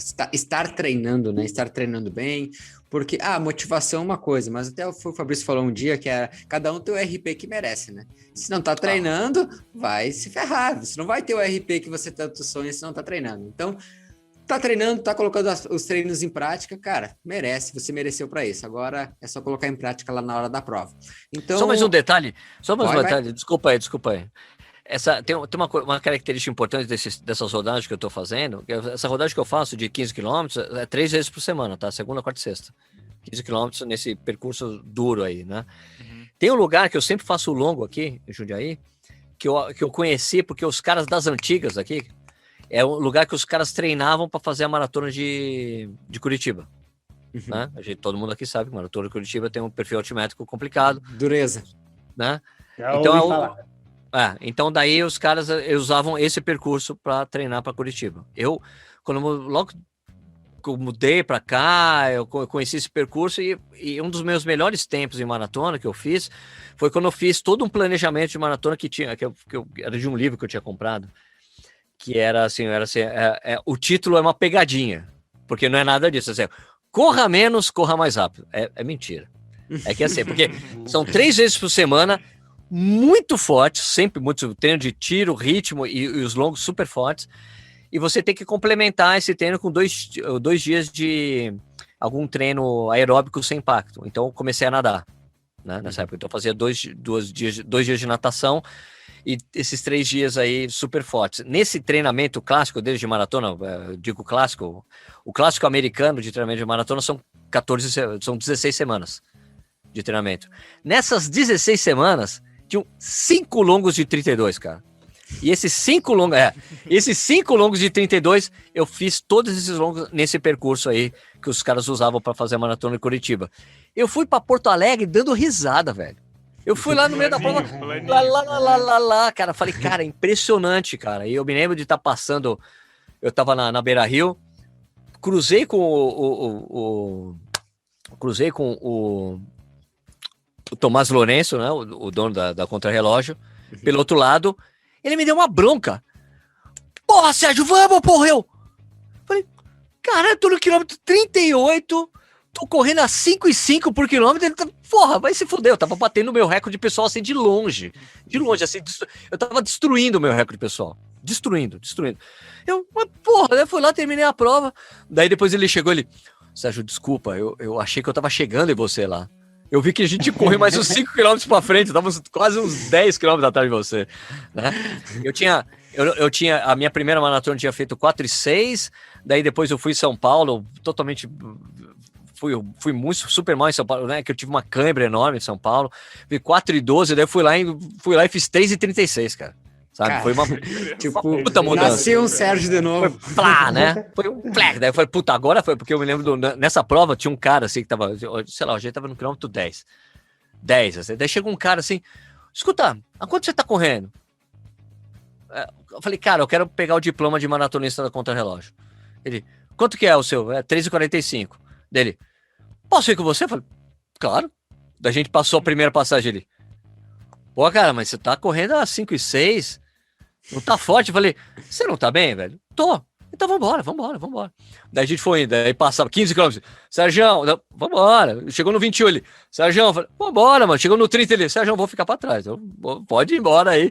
Eu fui bem, cara. Foi super bom a prova. E daí, esse percurso ficou muito marcado pra mim. O que acontecia muito quando eu tinha perdido essa coisa do canal e ter perdido essa consistência de treinamento, toda vez que eu ia fazer esse percurso eu quebrava e me acabava mentalmente, essa porra. Me destruía a cabeça. Eu tava treinando bem, vou fazer o percurso clássico, a gente chama o percurso, os 10K clássicos da Malota, que a gente chama, que Malota é o condomínio, né? Que é aqueles condomínios que é condomínio, mas você pode entrar, sabe? Você só tem que falar que você vai fazer alguma coisa lá dentro, eles não podem proibir que você entre, sabe? Tem até linha de ônibus lá dentro, então, sabe? Daí me destruía, vou fazer o longo lá, fazia 10 km, ia fazer a segunda volta, eu me fudia, sabe? Porque tem 2 subidas muito fortes lá. Cara, com esse percurso que eu tô fazendo de 15 km, que era 12, agora é 15, eu chego nesse percurso, eu dou risada nesse percurso. Então eu sei que eu tô num caminho muito bom, que é eu tenho um exemplo muito bom de um amigo também, hoje ele mora em Berlim, que ele era um cara que eu ia à rua, ele começou a treinar muito montanha, esse cara. Só fazer uns treinos casca grossa. O cara foi pra Chicago, bicho. Ele foi pra Chicago, ele foi lá, ele chegou em Chicago, ele fez 3h05 em Chicago. Ele conseguiu índice pra Boston. Ele chegou lá em Boston, ele fez 3h02 em Boston. Porque ele tava tão bem treinado, tão forte com as corridas de montanha, de sobe e desce, que ele foi que prova no asfalto, o cara tira de letra. Então eu falei, a minha filosofia virou essa agora. Vou fazer minhas rodagens lentas, fazer com um percurso duro, com sobe e desce, e daí o que acontece? Eu vou nesse treino, os clássicos, 10 clássicos na Malota, eu faço esse treino moderado, né? Minhas rodagens lá é 6 e pouquinho, 6h05, às vezes 6h10, dependendo do dia, porque eu escuto o que o corpo tá pedindo. Eu vou nesse percurso duro lá, sei lá, 6h30, 6h26, desculpa, 5h30, 5h25, e ainda sem fazer força. Eu falei, eu vou fazer o longo sem fazer força. Eu faço o longo sem fazer força e tá saindo 5h30, 5h30, porque lá tem uns alívios, tem uma subida forte, mas tem umas descidas boas. Então te deixa condicionado para tudo quanto é tipo de percurso. Falei, caraca, eu tô tirando de letra isso aqui que me destruía a cabeça. Então, para mim, essa coisa, você ter essa coisa que você falou, o RP, todo mundo tem o RP que merece. Eu espero merecer correr bem depois de tudo que eu tô fazendo agora, sabe? Cara, legal, Sérgio. E assim, não, só uma coisa ainda desse ponto, Sérgio, é que assim, tu disse que não tem um RP que tu tanto, assim, como meta. Tem alguma prova, pelo menos? Tipo, cara, tem aquela prova que eu quero fazer. Tem aquele local ainda que eu quero ir lá e desfrutar dessa prova. Eu quero correr a maratona de Nova York um dia, né? Show. É clássico, né? Nova York. Eu não tenho, tipo assim, eu vou dizer pra vocês que eu não tenho tesão por majors. Depois de ter ido para Berlim algumas vezes, vou dizer para assim que a experiência de Major é muito legal, mas é um evento muito, muito grande. Eu vou dizer que é uma... talvez eu vou dar um exemplo, porque eu não sei quanto a vocês, mas todos os gaúchos que eu conheço são bem roqueiros, assim, né? Não sei se é o caso. Cara, aqui tem de tudo. Tirando o rapaz aqui debaixo... Eu sou pagodeiro. Pagodeiro? Pelo amor de Deus. Vou embora. Valeu. Mas eu vou dizer assim, a diferença de uma major para uma prova normal, mesmo muito boa, mesmo no exterior, é a diferença de um festival cheio de gente para uma casa pequena de show, sabe? Que você desfruta melhor. Então, assim, quando você vai para uma major, gente pra caralho, sabe? É mais caro, porque a hospedagem é mais cara. Muita gente, a inscrição é cara, às vezes precisa de sorteio. Você pode ir para uma prova boa pra cacete, como a Amsterdã, que é mais barata, inscrição mais barata, não tem sorteio, e a prova é selo ouro da World Athletics. Tem várias provas no mundo bacana para correr, então eu não tenho muito tesão de major. Eu tenho, meu negócio por Nova York não é o fato de ser major, porque quando eu comecei a correr, o dono da editora que eu trabalhava, quando eu comecei a correr, eu já tinha corrido 2 vezes em Nova York. E ele falou para mim, Serginho, você tem que ir um dia correr em Nova York, porque é incrível aquele negócio, porque você tá correndo com um monte de gente berrando na rua. É uma loucura, você tem que ir lá de qualquer jeito. Maratona é maratona de Nova York, Serginho. Então isso aí que vem comigo há muitos anos. Eu já acompanhei a maratona de Nova York uma vez por trabalho, né? Porque era uma coisa que eu tinha com a Adidas, fui acompanhar a maratona, fui ver lá, tinha o lançamento do tênis da MPR, o Wilson Kipsang foi entregar para o Marcos Paulo o tênis, e eu tava lá, fui fazer esse trabalho, vi a prova, falei que puta, realmente é legal, e eu preciso correr lá um dia. Mas só que agora o câmbio fudeu com a gente, então não sei quando isso vai acontecer, mas um dia eu vou. Nós brasileiros tá complicado, tá complicado. Mas tu falou que planeja, né, correr a Maratona de Nova York, mas que outras provas te marcaram quando tu correu ela, seja porque aconteceu alguma coisa ruim, ou se aconteceu, ou foi uma prova muito boa de correr, fora essas que tu já comentou por cima, sem contar recorde, nada de melhor tempo, assim, uma prova que foi especial para ti. Assim, prova do recorde pessoal sempre marca você, porque você bateu o recorde pessoal. Eu bati em Buenos Aires, os meus 3,28 foi em Buenos Aires. Então, pô, lógico que marca bastante. Mas prova bacana, assim, cara, eu vou dizer assim, que é ter corrido a primeira uphill, que era para 50 convidados, foi um puta privilégio, foi muito legal.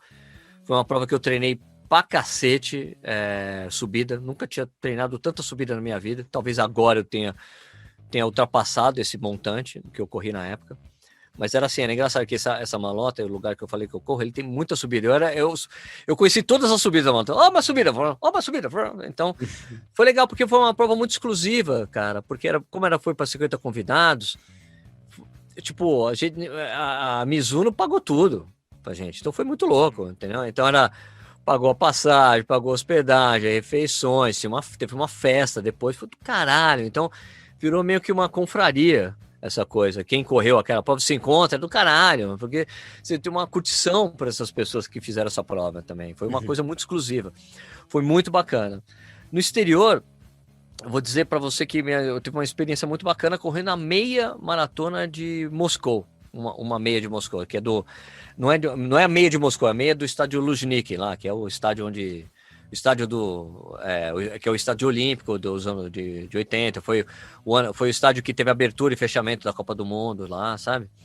E foi muito legal ir lá, porque foi um país muito bacana de ter ido, porque eu tive esse privilégio de ter uma parceria com a Adidas durante 2 anos e meio, que teve um projeto que a gente fechou, que eu fui correr em vários lugares do mundo para conhecer as rambases dos lugares, né? Tinha a rambase de Moscou, fui conhecer a rambase de Moscou. E dos lugares que eu fui, foi o lugar menos ocidental que eu fui, né? Então foi uma diferença cultural grande, porque eu fui para Sydney ocidental, fui para Joanesburgo, África do Sul, é muito ocidental, entendeu? Porque assim, não é, se fosse outro país da África, seria diferente. O Joanesburgo é diferente, né? África do Sul. Aliás, África do Sul, ter ido para lá foi muito foda, cara. Foi muito foda porque Moscou foi legal porque teve essa coisa de um lugar muito diferente, língua completamente diferente, pessoas que falam pouco inglês, então você tem mais problema de comunicação, então é bacana por isso, você tem que se virar. Mas no final das contas, quando eu entrava no Uber para deixar no hotel, o cara já falava o endereço, eu já entendia, falava, isso aí mesmo. Sabe? Opa, já tava começando a entrar as coisas, muito louco, assim, cara, o convívio com uma língua estrangeira, se você ouve o tempo todo você começa a entrar na cabeça, muito, muito interessante. Agora, a África do Sul foi um negócio muito louco, cara, muito louco pra mim, porque lá eu tive uma epífane, assim, sabe? De entender melhor o que é o brasileiro, entende? Lá, porque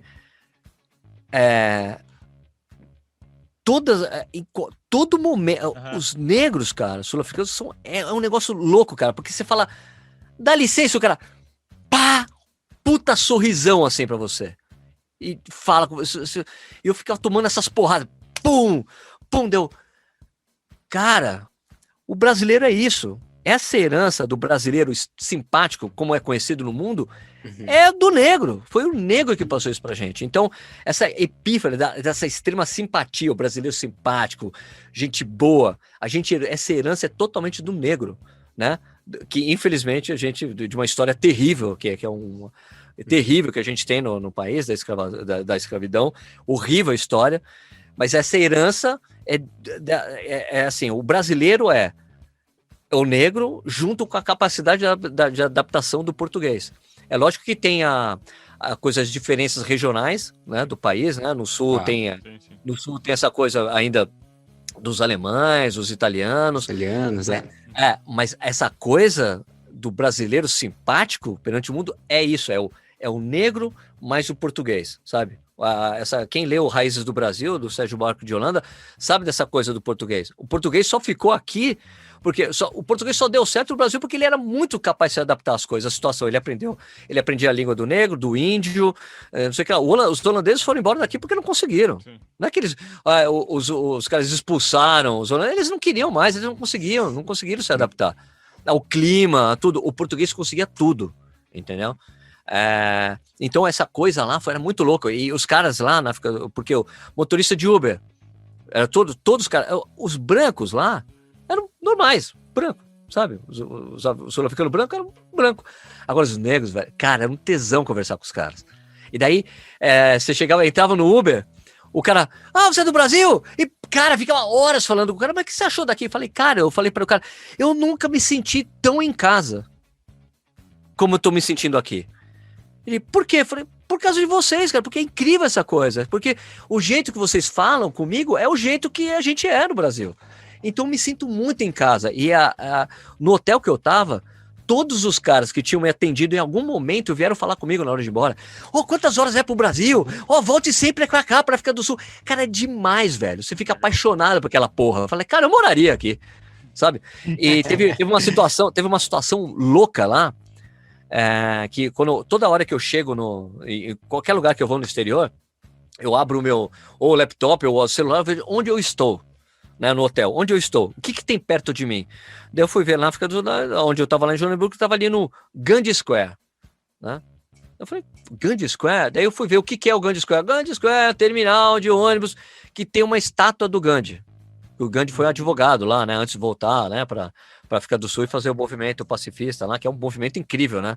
Movimento pacifista de resistência de revolução para tirar os ingleses. É uma coisa louca, né, o Gandhi? Mas tava lá, tinha uma história, vou nessa praça aí. Fui lá, levei meu equipamento, né, meu equipamento, eu vou fazer um time-lapse nessa porra. Né? Aquela gravação rápida, né? Acelerada ali. Acelerada. E eu tinha um equipamentozinho que ele vira 360 graus. Coloquei uma GoProzinha ali. E daí eu cheguei ali, tá aqui a estátua do Gandhi. Beleza. Montei assim o tripé, coloquei o timer, botei pra ligar. Né? Daí eu falei, e pra fazer esse time-lapse 360 graus demora 1 hora. Né? Daí eu falei, cara, África do Sul, muito parecido com o Brasil, a questão de violência urbana, tenho que ficar na frente tenho que ficar junto com o tripé aqui, né? Vou ficar aqui vigiando o tripé. Não posso sentar ali e ficar olhando, né? Porque é como o Brasil, né? Eu não faria isso no Brasil, não vou fazer isso aqui porque eu sei, né? A gente conhece as histórias, né? Que tem muitas semelhanças, né? Da violência urbana na África do Sul com o Brasil. Né? Daí, cara, aconteceu coisas engraçadíssimas ali. Eu tô lá, daí passava as pessoas na frente da câmera, dava um tchauzinho. Não, esqueci a parte mais importante. Que é assim, coloquei, liguei, beleza, comecei pra gravar, beleza, vou ficar aqui. Daí era um terminal de ônibus gigante, grande, ônibus entrando, gente circulando pra cacete. Eu olhei assim, comecei a olhar. Eu sou o único branco aqui. Sou o único branco. Daí assim, olha como é interessante o jogo ao contrário do que a gente tá acostumado aqui, né? Que é a coisa que o Juliano deve sentir. Eu sou o único negro nessa situação. Aí eu olhei, eu sou o único branco aqui. Cara, que doido, velho. E assim, olha lá. Não, é albina. Não é. Cara, louco. Daí, olha, vou ficar aqui, beleza. Daí tava ali, aí passava a pessoa, dava tchauzinho pra câmera, daí chegou um cara assim. Com licença, o que você tá fazendo? Eu falei, tô fazendo um time-lapse aqui e tal. Não, então é o seguinte, porque eu sou ator e eu tava querendo uma chance. Não, cara, eu sou brasileiro, eu tô fazendo uma filmagem pessoal pra mim, não vou poder te ajudar. Tá, muito obrigado. Tá, né? Daí passava outra pessoa. Falei, tudo bem? O que você tá fazendo? Tô fazendo um time-lapse. Porra, legal. Então, embora. Daí tem uma hora que veio chegando assim um cara com um jaleco assim, refletivo, foi chegando andando na minha direção, ele, o que você tá fazendo? Eu falei, tô fazendo um time-lapse aqui e tal. Você não pode fazer isso aqui, E, pô, e eu como jornalista, velho, por que eu não posso fazer isso aqui? Não, porque você não pode fazer isso aqui. Por que eu não posso fazer isso aqui? Porque aqui é propriedade privada. Não, aqui não é uma propriedade privada. É uma propriedade privada. Não é uma propriedade, é um terminal de ônibus. É propriedade privada. De que loja? Em que loja você trabalha que eu tô filmando que você é propriedade privada? Ele, porque é propriedade privada. Não é. Não é. O que você tá fazendo? Então, um time-lapse. Tá bom, tchau, foi embora. Eu falei, puta, que aconteceu aqui? O que foi isso que aconteceu? Daí, beleza. Terminou o time-lapse. Pô, desatarrachei o equipamento, guardei na mochila. Daí tinha a estátua do Gandhi. Falei, vou tirar uma foto, né? Uma selfie. Tirei uma selfie, assim. Daí tinha um cara sentado, porque a estátua, no púlpito lá, tinha um negocinho pra você sentar. Daí tinha um cara sentado que ficava fazendo. Deu um tchauzinho. Eu falei, vem aqui, tirar foto comigo, né? Do meu lado. Tirei a foto com o pum, pum. Beleza. Voltei pro meu hotel. Postei a foto. Deu no Gandhi Square. Né? Ali no Gandhi Square, tirei uma foto com o cara, né? Os dois assim. Né? Tempo que a gente podia fazer isso, né? Daí, mano, um cara comentou assim nos comentários: Sérgio, esse lugar que você tá aí é muito perigoso. Vai embora daí agora. Eu falei, amigo, fiquei 1 hora lá, nunca me diverti tanto na minha vida. Porque essa é uma coisa, cara, que eu não sabia se era perigoso, eu não sei. Só sei que é uma coisa assim, que eu me recuso a me render a essas situações. O último ano que eu estive em Porto Alegre foi um ano que tava com um problema muito sério de violência na cidade.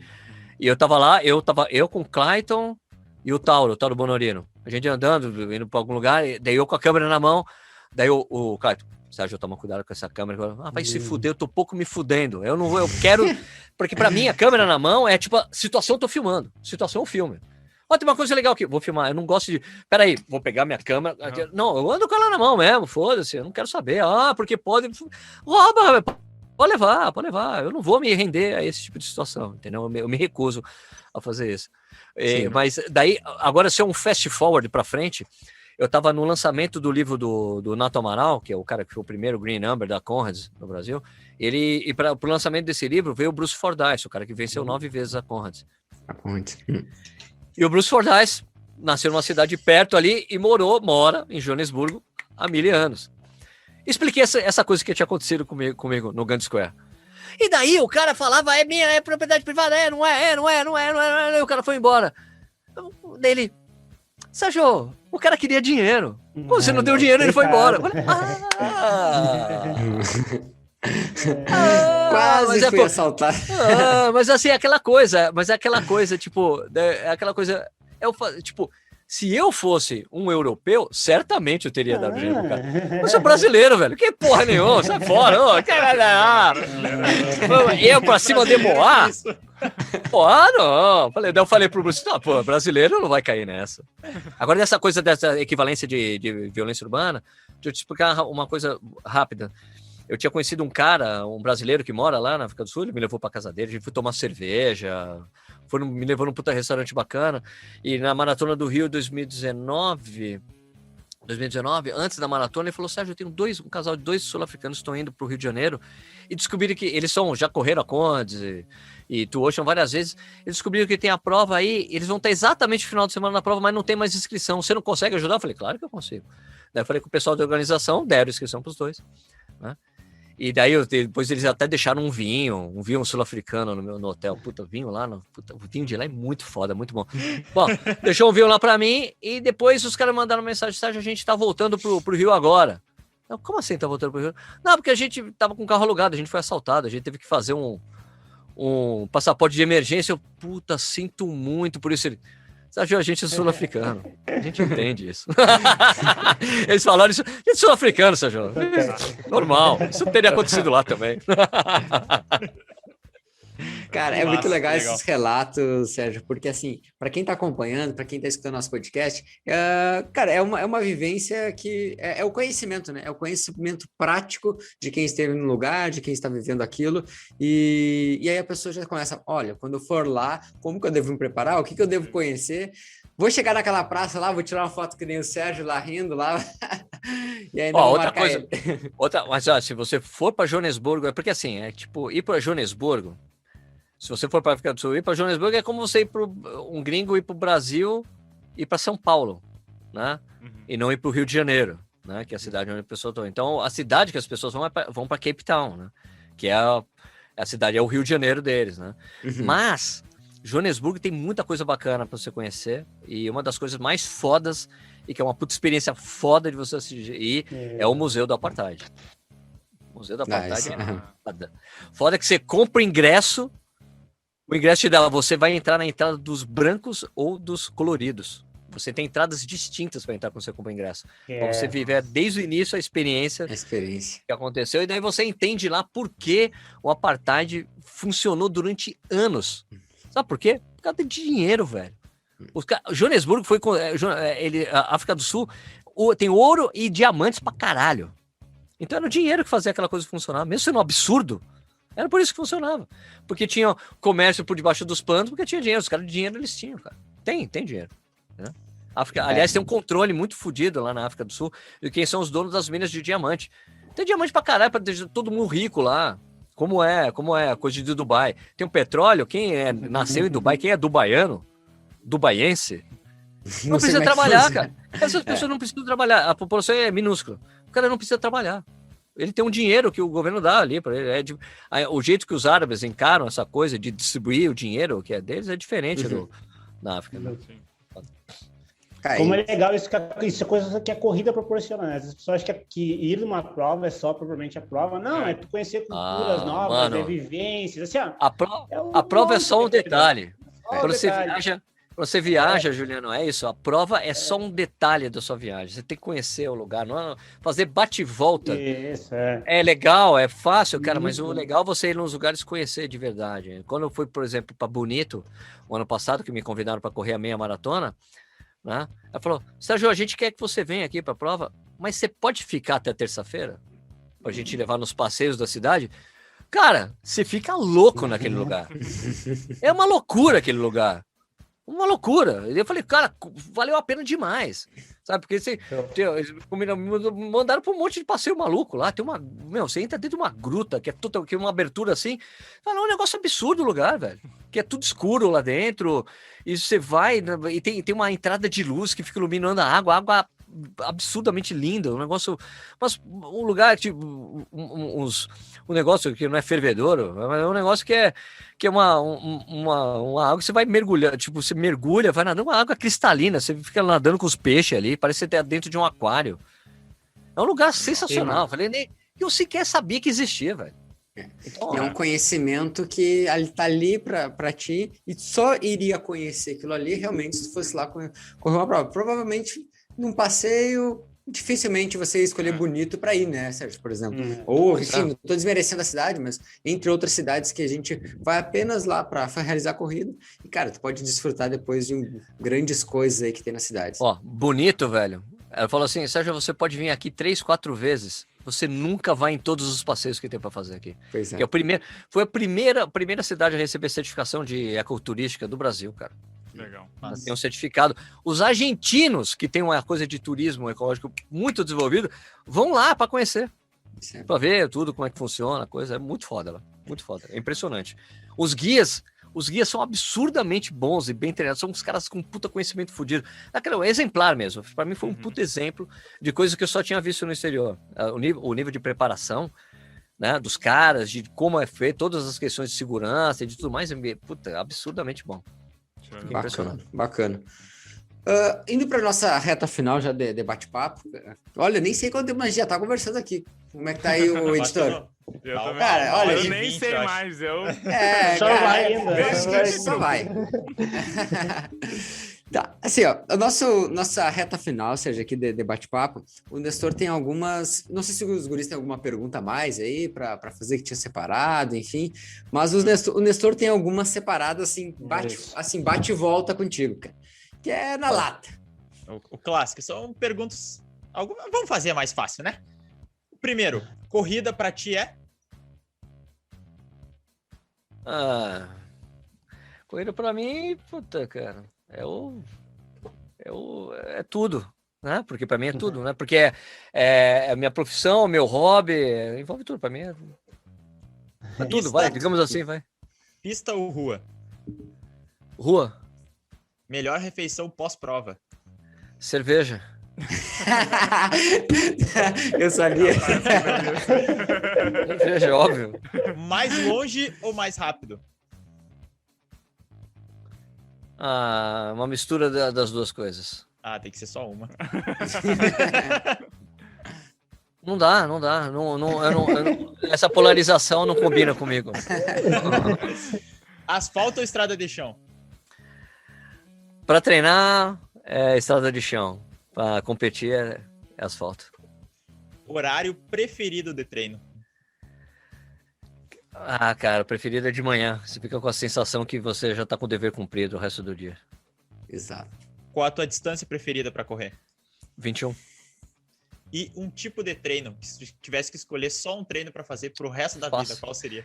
Tiro de 400 metros. Minha paixão. Minha paixão. Não tem nada que me deixa mais feliz na planilha quando eu vejo assim, 16 de 400. Beleza. Você está respondendo para um cara que era barreirista nos 400, cara. Então, tipo assim, é o cara mais suspeito para falar ainda. Amo 400 metros. 400 é boa. Era essas perguntas, era só um jogo rápido, um bate e volta, só para o pessoal te conhecer melhor. Tranquilo. Bacana. Gente, então, a gente está fechando aqui mais um episódio do Universo Corredor. Espero que a gente tenha trazido um conteúdo legal, algo que agregue no seu dia a dia. E assim, a gente aprofundando um pouco mais nosso conhecimento nesse universo da corrida. A gente viu que a gente falou aqui de treinamento, falou de corrida, falou de vida, falou de viagem. Vocês puderam entender diversas questões e conhecer um pouco mais desse cara aí que é um figuraça, assim, gente boa demais. Sérgio, meu agradecimento imenso por aceitar esse convite e, cara, conhecer um pouco mais daquele cara que faz um conteúdo bacana lá dentro do YouTube, que traz um conteúdo verdadeiro e que, assim, dá para ver que é o Sérgio, cara, é o Sérgio Rocha, o cara que fala a verdade e aqui é um cara parceiraço e super extrovertido para conversar. Não, e a loucura que é, né? Eu já li o livro dele, acompanho o conteúdo do cara faz uns 3, 4 anos e agora tô gravando aqui com ele, cara. Muito obrigado. Que loucura. Depois eu passo, não esquece de passar, tem o meu Pix, pra eu passar pro cachê. Sim, não, pode deixar. O cachê. Fica na descrição para quem quiser fazer. Gente, muito obrigado então por mais um episódio. Curiz, valeu por mais essa pauta. E, Sérgio, antes da gente, né, acho difícil quem nos acompanha não conhecer seu canal, né? Conhecer seus arrobas, mas deixa aí pra galera acompanhar e saber um pouco mais do seu trabalho lá, teus arrobas, YouTube. Fala aí pra nós. Não, caras, muito obrigado pelo convite, foi um prazer. Como disse, eu odeio falar de corrida, não é comigo isso aí. Mas super obrigado, para acompanhar o que eu faço ali, tem o canal Corrida no Ar, né, no YouTube, tem agora no Twitch também, Corrida no Ar Oficial, tem o Instagram, tem Twitter, tudo como @Corrida no Ar. E tamo aí, é isso aí. Vamos continuar correndo aí todo dia até o final do ano. Bacana, bacana. Show de bola. Obrigado. Gente, então fechamos mais um episódio. Um forte abraço a todos. E não esqueçam, lá nas redes sociais, o @ProElite Assessoria Esportiva, @Programa Corrida Inteligente e no YouTube nós estamos com